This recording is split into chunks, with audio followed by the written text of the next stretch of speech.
فرمایا کرتے تھے کہ سلام کے الفاظ بھی صحیح ہوں، جیسے السلام علیکم ورحمۃ اللہ وبرکاتہ، حمزہ خوب ظاہر ہو، جواب دینے والا کہے وعلیکم السلام ورحمۃ اللہ وبرکاتہ۔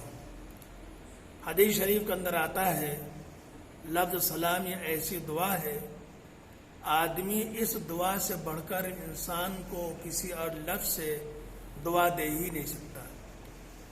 سلام کا مطلب یہ ہے السلام علیکم ورحمۃ اللہ وبرکاتہ، اللہ کی تم پر بہت بہت سلامتی ہو، اللہ کی رحمت ہو، اللہ کی برکت ہو۔ اور ہمیں آپ کو چاہیے کہ یہی تین چیزیں چاہیے، اللہ کی رحمت بھی چاہیے، سلامتی بھی چاہیے، اور اللہ کی برکت بھی چاہیے۔ تو سلام میں پہل کرنا، سلام کے الفاظ کا درست ہونا، جیسے السلام علیکم ورحمۃ اللہ وبرکاتہ۔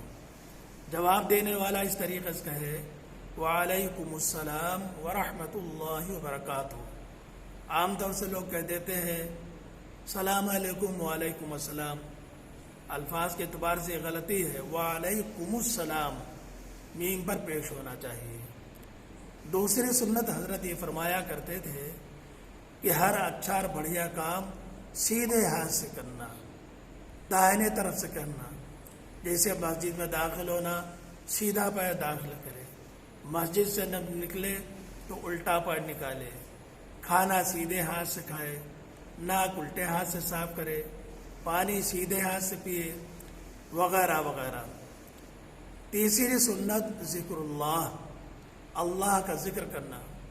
حضرت فرمایا کرتے تھے اس کی آسان صورت یہ ہے جب آدمی اوپر چڑھے تو اللہ اکبر کہے، جب آدمی نیچے اترے تو سبحان اللہ سبحان اللہ سبحان اللہ کہے، اور جب برابر زمین پر چلے تو الحمدللہ الحمدللہ۔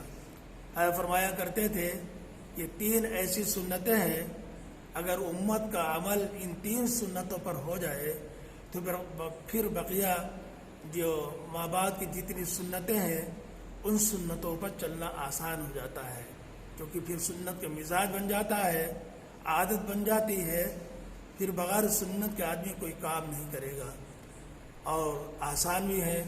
اللہ تعالی ہمیں اور آپ کو ہر سنت پر عمل کرنے کی توفیق عطا فرمائے۔